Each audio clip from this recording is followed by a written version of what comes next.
"Mom, don't open the door tonight." But the door isn't the problem, it's the shadow in the garden that's been watching for 3 days. When Rena Walters' 2-year-old son whispers this warning, she realizes 5 years of running has ended. The mafia boss she fled from, the father Axel never knew, isn't coming for revenge. He's dying, and he wants to meet his son. Some ghosts demand to be faced. The kitchen knife felt cold in Rena's hand as she stood at the back door, her breath forming small clouds in the 3 a.m. air. From inside, she could hear Axel's muffled sobs as he locked himself in the bathroom like she'd ordered. Her 2-year-old son, pale and trembling in his Superman pajamas, pointing at the garden with shaking fingers. "He's been watching us, Mom.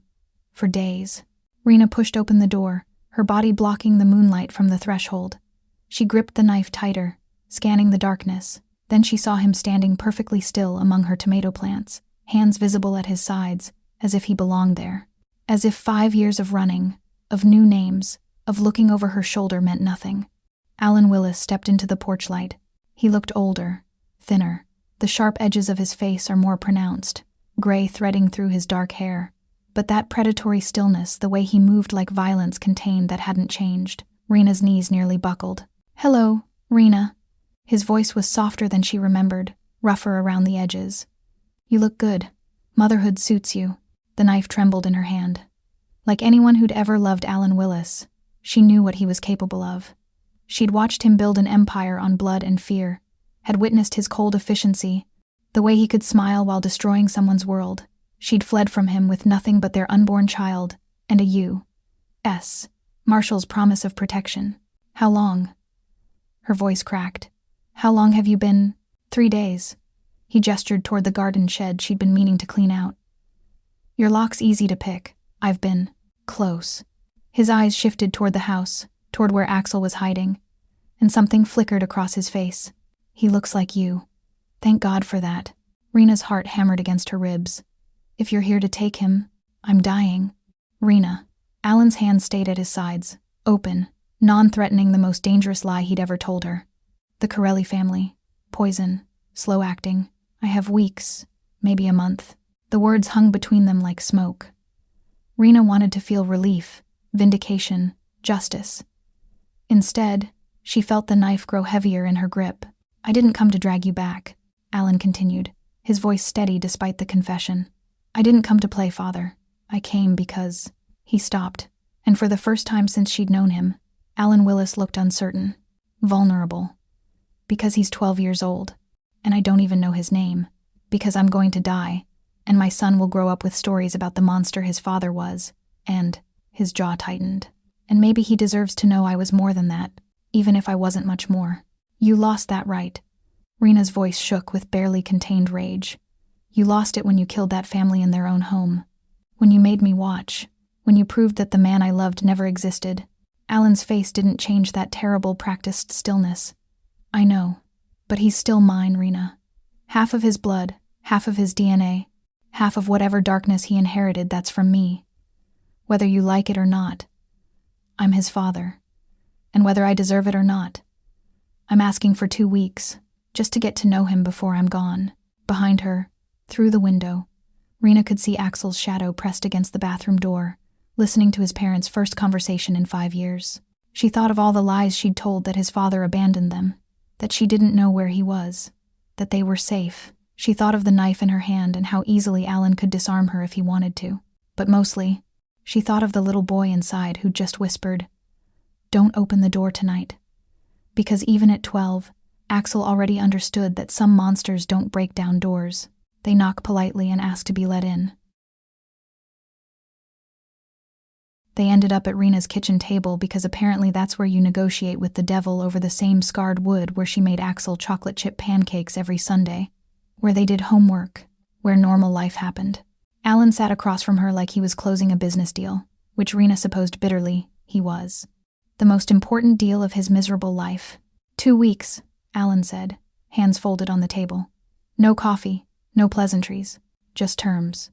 Supervised visits. I'm not asking to be alone with him. You can be there for every conversation, every moment. I just want to talk to him. Talk to him about what? Rena's laugh was sharp enough to draw blood. Your greatest hits? The time you executed a man in a restaurant? The deals you made? The lives you destroyed? The truth. Alan's voice stayed level, infuriatingly calm. Who his father is, what he came from. Not the business, never the business. But me. The real me. Before I became what you ran from. There is no before. You were always this. Maybe. He leaned back slightly, and Rena caught it the way he moved more carefully now. Like his bones hurt, the hollowness in his cheeks that hadn't been there 5 years ago. But he doesn't know that. And in exchange for 2 weeks, I've already arranged everything. Offshore accounts in your name, contacts who'll keep you safe, insurance policies that'll kick in when I'm gone. The Corelli family dies with me, I've made sure of it. After I'm dead, you'll be invisible again, protected, free. Rena wanted to throw him out. Wanted to call the marshals, pack Axel up, run again. But Alan tilted his head slightly, and she saw the ghost of the man she'd loved, the one who used to make her laugh, who remembered how she took her coffee, who'd held her hand during thunderstorms before his hands became weapons. He already knows I'm here, Rena. Alan's voice dropped lower, almost gentle, almost human. Right now, upstairs, he's probably got his ear pressed to the floor, listening to us. If you send me away now, he'll spend his whole life wondering about me. He'll romanticize me, make me into something better than I am. He paused, meeting her eyes. At least this way, he can see exactly who I am and choose to be better. Isn't that what you want? For him to choose? The manipulation was so smooth it should have been criminal. Wait, it was. Everything about Alan Willis was criminal. But Rena looked at his gray temples, the careful way he breathed like his lungs were failing, the tremor in his left hand he thought she didn't notice. He really was dying. And upstairs, pressed against the heating vent in his bedroom, Axel was absolutely listening to his parents' first real conversation in 5 years, learning that his father wasn't a deadbeat who abandoned them, but a dying mobster who'd been searching for them all along. 1 week, Rena heard herself say, the words tasting like betrayal. 7 days. After school, 2 hours maximum. If you so much as mention guns, violence, or anything remotely connected to your life, we're done. Alan nodded slowly. 1 week, and you sleep in a motel. Not my shed, not my house. Nowhere near us when I can't see you. Fair enough. Rena stood, legs shaking, wondering when she'd lost control of this conversation, wondering if she'd ever had control at all. This doesn't mean I forgive you. This doesn't mean, I know. Alan stood too, and for a moment they were close enough that she could smell his cologne different now. Cheaper. Like even gangsters downgrade when they're dying. I'm not here for forgiveness, Rena. I'm here for the truth, that's all. He moved toward the door, and Rena sat back down heavily, staring at the table where tomorrow morning she'd make Axel breakfast and pretend this nightmare wasn't happening. 1 week, she told herself. She could control this for 1 week. She was absolutely, devastatingly wrong. Drop a comment and let us know where you're watching from. And if you're hooked on Rena and Axel's story, please hit that subscribe button. The first afternoon, Rena positioned herself at the kitchen window like a sniper, dish towel in hand, watching Alan set up a chessboard on the patio table, harmless enough, educational, even. Axel sat across from him, shoulders tense, looking like he might bolt at any second. Alan moved a pawn forward. Your grandfather taught me this game. He said chess is about seeing 3 moves ahead, yours, your opponent's, and the move after that. He didn't mention that Grandpa used those skills to run half the eastern seaboard smuggling operations. Rena's grip on the dish towel tightened. By day 3, it was stories. Alan spinning tales about growing up poor in Brooklyn, about his father's restaurant leaving out the part where the restaurant was a front for money laundering. Axel laughed at something. Actually laughed, and the sound made Rena's chest ache. When had her son started to relax around a man who'd murdered 17 people? Day 5 brought basic self-defense, just in case. Rena nearly stormed outside when she saw Alan demonstrating blocks and holds. But he kept his movements slow, careful, almost gentle. The point isn't to hurt someone, Alan explained, adjusting Axel's stance. It's to make them think twice about hurting you. Big difference. Axel nodded seriously, absorbing every word like gospel. Rena burned 3 cookies and didn't notice. But it was the changes in Axel that truly terrified her.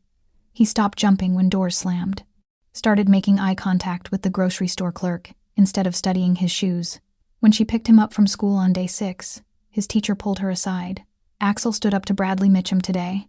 That boy's been pushing kids around all year, but when he tried it with Axel, your son just stared at him. Didn't say a word, didn't throw a punch. Bradley actually backed down. I've never seen anything like it. Rena had. She'd seen Alan do the exact same thing to men twice his size. That night, she couldn't sleep. Around 11, she crept downstairs for water and heard voices on the back porch. She froze in the darkened kitchen, heart hammering, as Alan's low voice drifted through the screen door. The night you were born, I held you for exactly 4 minutes before your mom made me wash my hands again. You were so small, screaming your head off, and I remember thinking I'd face down the Calabrese family, walked away from 3 assassination attempts, built an empire from nothing but holding you. Alan's voice cracked slightly. That was the most terrified I'd ever been, because something that small, that perfect. One wrong move and you're gone. Just gone. Silence. Then Axel's quiet voice. Did you make the wrong moves, Dad? The pause stretched so long Rena thought Alan might not answer. Finally, every damn day, son. Every damn day. Another pause. But you don't have to. That's the point. You get to choose differently. What if I can't? Axel's voice was smaller now, younger. What if I'm like you? You are like me. That's not the question. The question is what you do with it. I used it to build walls and burn bridges. You can use it to protect people, to stand up without tearing down, to be strong without being cruel. Alan cleared his throat. Your mom did that. She made you better than me. Don't waste it. Rena retreated before they could see her, tears streaming down her face as she climbed the stairs. She'd spent 5 years trying to erase Alan from their lives, trying to make sure Axel never knew his father's darkness. But Alan wasn't teaching Axel to be a monster. He was teaching him to be unafraid. And somehow, that was infinitely more terrifying. Rena found the grass stains on Axel's pajama knees on a Thursday morning. Fresh ones. At first, she thought maybe he'd had a nightmare, gone outside for air. Then she noticed the mud on his bedroom windowsill, the way it was pushed open just enough for a 12-year-old body to slip through. Her blood went cold. That night, she stayed awake. At 2:47 a.m., she heard the soft scrape of the window against the frame, the whisper of feet on grass. She waited exactly 3 minutes before following, her heart a war drum in her chest. Through the kitchen window, she could see them in the garden. Alan sitting on the ground like he had all the time in the world. He didn't. Axel cross-legged across from him, talking with his hands the way he did when he was excited. They looked like a magazine ad for father-son bonding. It made her want to vomit. She burst through the back door like a hurricane. Inside. Now. Axel jumped, but Alan just looked up calmly, unsurprised. Of course he wasn't surprised. He'd probably been counting on this. Mom, I can explain. Inside. Her voice cracked like a whip. Axel scrambled up, and Alan rose slowly, carefully, like his bones were made of glass. Good. Let them break. In the kitchen, under the harsh fluorescent light, Axel looked younger and older simultaneously, caught between boy and man, between truth and lies, between her and Alan. How long? Rena demanded. 4 nights. Axel's chin lifted defiantly. He told me I could come talk whenever I wanted. He doesn't get to tell you anything. Your week is up tomorrow, and then... You lied to me! The explosion came from nowhere, Axel's voice cracking as it rose to a shout that sounded horrifyingly familiar. That timbre, that rage barely contained pure Alan Willis. My whole life, you lied. You said he abandoned us, that he didn't want me, that he was gone. But he's been looking for us. He never stopped. He loves me. He's... Rena's voice broke. Axel, he's taken lives. He's destroyed families. He's... And I'm his son! Axel shouted back, tears streaming now. What does that make me? What does that make me, Mom? The question hung between them like smoke from a gun neither of them had fired. Rena reached for him instinctively, the way she had 1,000 times before, scraped knees, bad dreams, first day of school jitters, her hand extended, ready to pull him close, to make it better. Axel recoiled. It was the first time in 12 years he'd ever pulled away from her touch, the first time her comfort felt like a threat. He stepped back, shaking his head, and then he was running out the back door, across the grass, straight to where Alan stood in the shadows of the garden like he'd been waiting, like he'd known exactly how this would play out. Alan's arm came around Axel's shoulders, and her son, her baby, her whole world leaned into his father's embrace like he'd been doing it his whole life. Rena stood alone in her bright kitchen, watching through the window as the two silhouettes merged into one in the darkness. She thought about the chess moves Alan had taught Axel, seeing 3 moves ahead. Yours, your opponent's, and the one after that. She'd been so focused on protecting Axel from Alan's darkness that she hadn't seen it. Alan wasn't trying to drag Axel into the shadows. He was teaching him to stand in them without fear. And Rena was losing. Not just the battle. Her son. The next morning, Rena made the decision that would change everything. She set 3 mugs of coffee on the kitchen table, one for her, one for Alan, one for Axel, even though he hated coffee. "Sit," she said. "Both of you. If we're doing this, we're doing it with the truth. All of it." Axel slid into his usual chair, eyes red from crying. Alan took the seat across from him, moving with that careful deliberation that marked his dying body. Rena remained standing, arms crossed, a general preparing for war. "Tell him," she said to Alan. "Everything. Not the sanitized version, not the chess metaphors, the truth."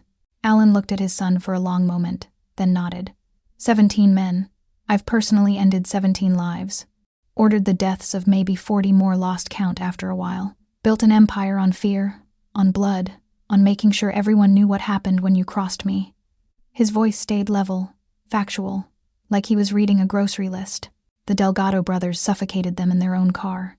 Marcus Webb made it look like suicide. The Henderson crew. He stopped, seeing Axel's face go pale.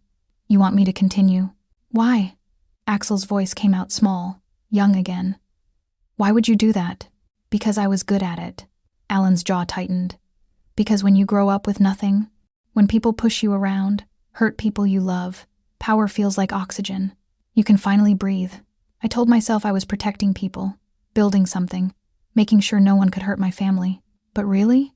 He met Axel's eyes. "I was feeding something dark inside me, and it was hungry. By the time I realized what I'd become, your mother was already packing her bags." Rena's turn. She sat down slowly, hands wrapped around her untouched coffee. "There was a family, the Castellanos. They'd taken money from one of Alan's operations, about 50,000. Small amount, really, in the scheme of things. Alan found them." Her voice cracked. "In their home. During dinner. The father, the mother, their 17-year-old son. I was 6 months pregnant with you, Axel. Alan made me come, said I needed to understand the business, understand what we were protecting. I wanted you to see I was serious," Alan said quietly. "That I'd do anything to keep us safe. What I didn't see was that I'd become the thing we needed protection from. I watched your father end 3 lives before their pasta got cold." Rena continued, tears streaming now. "And I knew I was carrying a monster's child, that the baby kicking inside me had his blood, that same darkness." Axel looked between them, his face a battlefield of emotions. "But you loved him." He turned to his mother. "Before that night, you loved him." "Yes," Rena whispered. "God help me, yes, that's what made it so terrible. Not that I was afraid of him, that I'd loved him first, that I'd seen the good parts and chosen them, and then had to watch those parts get buried under all the blood." The kitchen fell silent except for the drip of the faucet Rena kept meaning to fix. Axel's hands trembled around his untouched coffee mug, knuckles white. Finally, he asked the question neither parent could answer, the one that had been building since that first night in the garden. "Am I going to be like him?" Rena and Alan looked at each other across the table, seeing in each other's eyes the same terrible uncertainty. Their son, brilliant, sensitive, increasingly unafraid, carried both their bloodlines, her kindness and his darkness, her conscience and his capacity for violence. "I don't know," Alan said finally, brutally honest to the end. "But you get to choose. That's the difference between you and me. I never thought I had a choice. You do." Rena left the bakery early because she'd forgotten her phone. Simple as that. No premonition. No maternal instinct screaming danger, just the mundane realization that she'd left her lifeline on the kitchen counter. She pulled into the driveway at 2 p.m. instead of 5, and that's when she heard it. The sharp crack echoing from the woods behind the house. Unmistakable and terrifying. Gunfire. She ran. Crashed through the tree line like a woman possessed, branches tearing at her clothes, and burst into the clearing to find her worst nightmare perfectly framed. Alan standing behind Axel, adjusting her son's stance, hands guiding small shoulders. Axel held a handgun, a real one, not a toy aimed at a makeshift target nailed to an oak tree. His finger squeezed the trigger. The shot hit the center mass. "Good," Alan said. "Now breathe and—" Rena's scream tore through the forest like a chainsaw. "Get away from him." She flew at them, yanked Axel backwards so hard he stumbled, and slapped the gun out of Alan's hand with enough force to send it spinning into the leaves. Something inside her, the last thread holding 5 years of suppressed rage, snapped clean through. "You poison!" She shoved Alan's chest. He didn't fight back. "You're infecting him, turning him into you. I should have let the marshals end you when they had the chance. I should have. He's teaching me to survive." Axel's shout cut through her tirade. He stood between them now, chest heaving, eyes blazing with that Willis rage she'd prayed he'd never inherit. "Mom, you raised me to be weak, to be scared of everything, to run and hide and apologize for existing. At least Dad is honest about what the world is really like." The words hit harder than any bullet. Rena staggered back, hand pressed to her chest like she could hold her breaking heart together through sheer force. "Axel, no, you lied about everything. You made me think being afraid was being smart, that hiding was surviving. Dad's the only one who treats me like I can handle the truth." Rena turned to Alan, voice shaking with barely controlled fury. "Get out. You have until sunrise, and then I'm calling every federal agency I can think of. The marshals, the FBI, whoever wants you most. You'll die in a cell instead of my garden." Alan nodded slowly, bent to retrieve the gun, and started walking toward the house. But halfway there, he stopped, turned, and when he spoke, his voice carried the weight of absolute certainty. "They're coming, Rena. The Corelli family. They've been tracking me, that's how I found you, following their surveillance. They're maybe 2 days out, 3 if we're lucky. If I leave, they'll find you anyway, and you won't be ready. We'll run again." But even she could hear how hollow it sounded. "And Axel will hate you for it." Alan's eyes were sad, knowing. For making him run from something he doesn't understand. For making him feel powerless his whole life. For proving to him that his father was right, that you can't protect him by pretending the monsters don't exist. The cruelest part was that Alan wasn't being manipulative. He was being honest. And honesty, Rena was learning, could be the sharpest weapon of all. "One more day," she heard herself say, hating every word. "One more day to prepare. Then you leave, and we deal with whatever comes." Alan nodded. One more day. But they all knew the truth.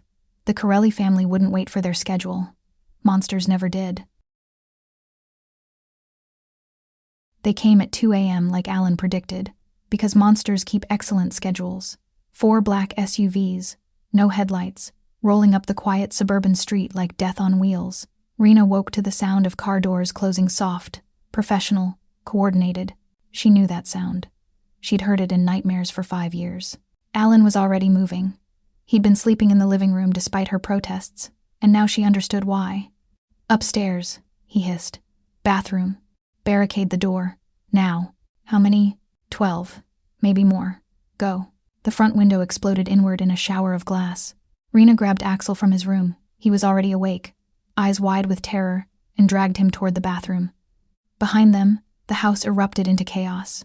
Gunfire, splintering wood, Alan's roar of pure rage as he met the first wave. She slammed the bathroom door, shoved the linen cabinet against it, pulled Axel into the bathtub and covered him with her body. 911. "What's your emergency?" "They're in my house. They have guns. We're at 347 Maple." But Rena knew the truth. Even if the police came immediately, it wouldn't be fast enough. Below them, the violence was biblical. More breaking glass, a man screaming, furniture overturning. Alan fought like a dying animal, brutal, efficient, terrifying in his precision even as his body failed him. Then silence. The kind of silence that meant someone had won. And Rena didn't know who. Axel tore himself from her grip before she could stop him. "Axel, no."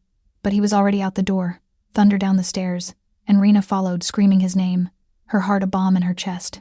She found them frozen in a tableau from hell. The living room looked like a war zone, bodies, blood, shattered everything. Alan knelt in the center, bleeding from a dozen places, and behind him stood a Corelli soldier with a gun aimed at the back of Alan's head. And Axel stood 5 feet away, holding Alan's spare piece, both hands wrapped around the grip, pointing it at the soldier with terrifying steadiness. Time stopped.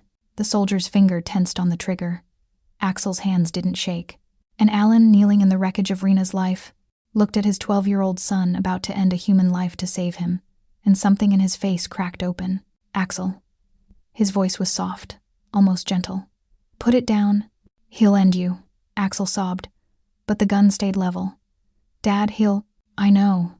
Alan's eyes held his son's, and in them was everything he'd never been able to say, love and regret and desperate hope. "That's okay, son. That's okay. Put it down. You don't need to be me. But listen to me." Alan's voice grew firmer even as blood pooled beneath him. "The bravest thing I ever did was teach you that you had a choice. Don't throw that away. Don't become what I was. Put it down." Behind Alan, the soldier's hand steadied. In 3 seconds, maybe 2, Alan Willis would die, and his son would either become a killer to save him or let him die to save himself. Axel's hands trembled. The gun wavered, and the choice that would define the rest of his life hung in the air like smoke.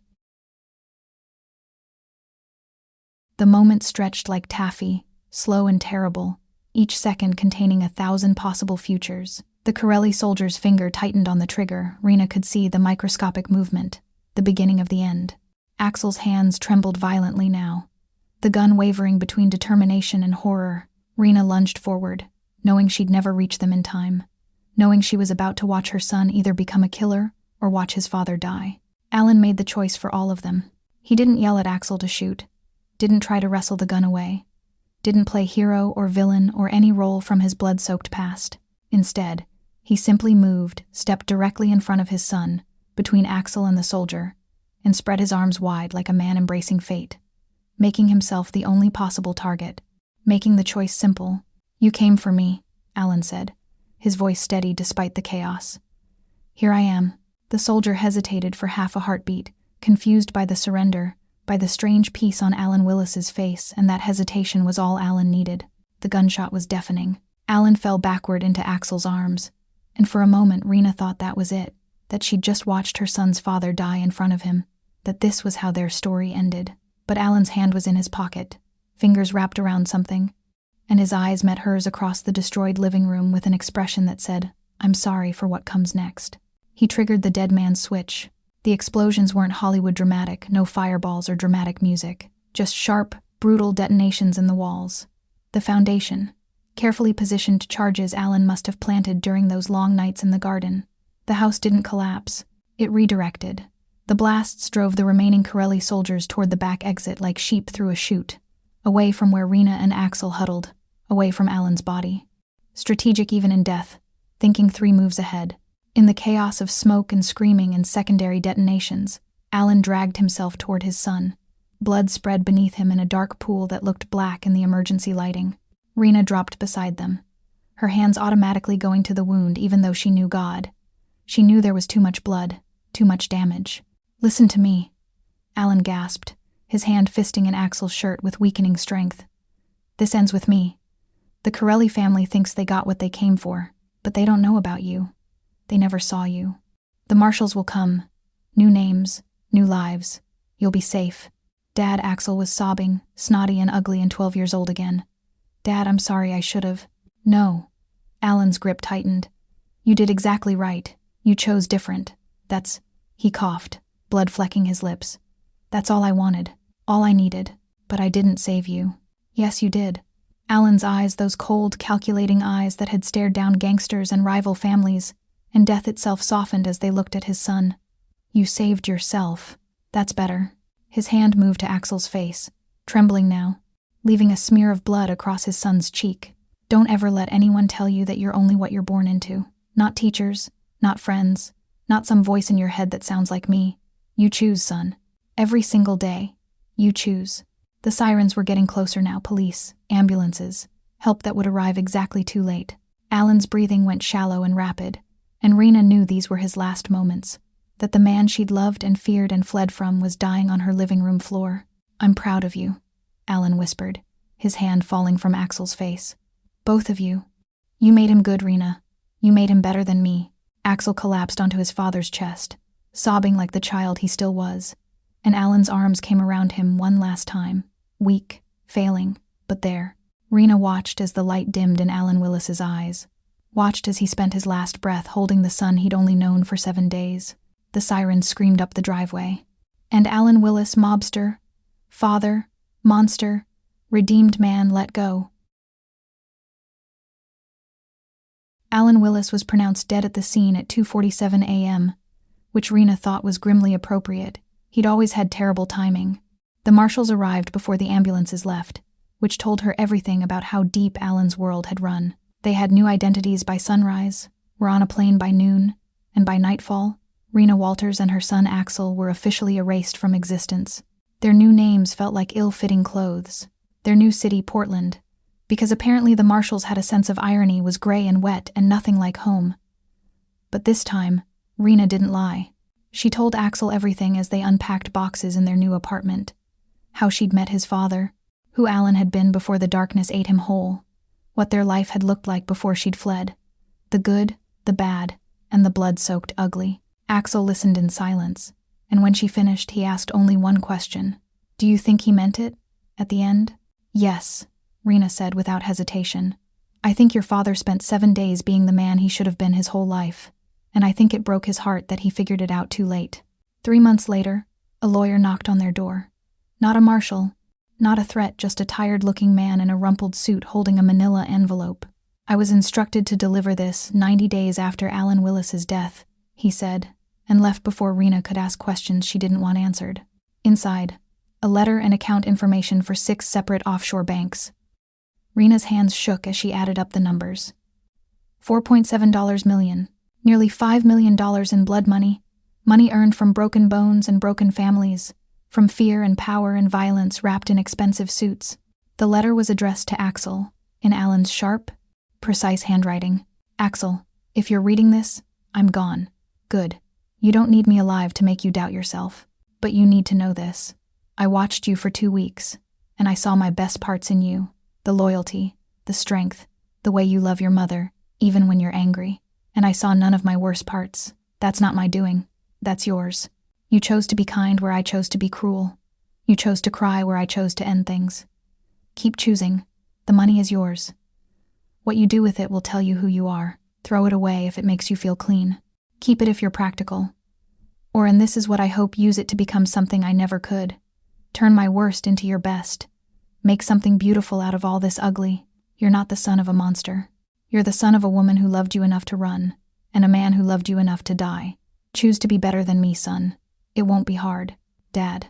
They sat at their new kitchen table, smaller than the old one, cheaper, but theirs with the letter between them like a loaded gun. Axel's eyes were red-rimmed, his voice small when he finally spoke. "What do we do?" Rena stared at the account numbers for a long time. Every dollar represented someone's pain, someone's father who didn't come home, someone's son who got caught in the crossfire, someone's life cut short because Alan Willis decided it needed to be. The easiest thing would be to destroy it, donate it anonymously, wash their hands clean and pretend it never existed. But easy isn't always right. And Alan had said something true in that letter. What they did with the money would tell them who they were. "Your father said we get to choose," Rena finally said, her voice steady despite the weight pressing on her chest. "So we choose what this money becomes, not what it was, what it will be." Axel looked up at her, hope and fear warring in his eyes, so much like Alan's eyes, but softer, kinder. "You mean keep it? I mean, transform it." Rena pulled her son close. "Your father spent his life taking from people, building walls, creating fear. We're going to spend ours giving back, breaking walls down, creating hope." She gestured at the account statements. "This money? It's a curse, but curses can be broken. Your dad taught you that, in his own twisted way. You get to choose what you become. We," Axel corrected softly, "we get to choose. We get to choose," Rena repeated. And for the first time since that terrible night when her world exploded, she felt something that might have been hope stirring in her chest. Alan Willis had been a monster. But monsters could create heroes, if those heroes chose differently. And Rena and Axel? They were choosing differently. 2 years later, and the sign above Rena's bakery read, "Second Chances," in warm gold lettering that caught the Portland sunset just right. Half the building was her bakery, nothing fancy, but it smelled like home and hope and rising dough. The other half was a culinary training program for people society had written off. Former inmates, domestic violence survivors, recovering addicts, anyone who needed proof that your past didn't have to be your future. Rena employed 12 people who couldn't get hired anywhere else. Living wages, benefits, dignity, all funded by account number 1 of Alan Willis's 6 parting gifts. Blood money buying second chances. The irony wasn't lost on her. Axel was 14 now, tall like his father but with his mother's gentle eyes. 3 doors down, he volunteered at the youth center, another Allen-funded project teaching kids that strength and cruelty weren't synonyms, that you could be unafraid without being a bully. On his keychain dangled the compass Alan had given him during those impossible 2 weeks. The engraving on the back, you choose the direction. Some days were harder. Sometimes Axel woke up angry, feeling his father's darkness coiled in his chest like a sleeping snake. Sometimes Rena reviewed the financial statements and felt sick knowing each dollar had a name, a face, a family that suffered for it. But then she'd see Olivia, former trafficking victim, laughing as she decorated a wedding cake she'd designed herself. Or Jamal, 10 years in prison, managing the morning shift with quiet pride. Or the kids at the youth center learning they didn't have to be what they were born into. One evening, Axel found his mother staring at a photo she kept hidden in her office drawer. Alan, young and smiling, before the violence consumed him. "Do you regret keeping the money?" he asked. Rena considered carefully. "I regret that it exists. I regret how it was made. But what we're doing with it? No. Your father asked what kind of person you'd be. This is our answer. We take broken things and build something good. Does it make up for what he did? No," she said honestly. "Nothing can. But we can make sure something good came from him, even if it took his death to do it." "Mom, was any part of him good?" Rena pulled Axel close. "Yes. The part that made you. The part that chose differently at the end. The part is still choosing through us." Comment below and tell us, do you think they made the right choice keeping the money? Please don't forget to like, share, and subscribe.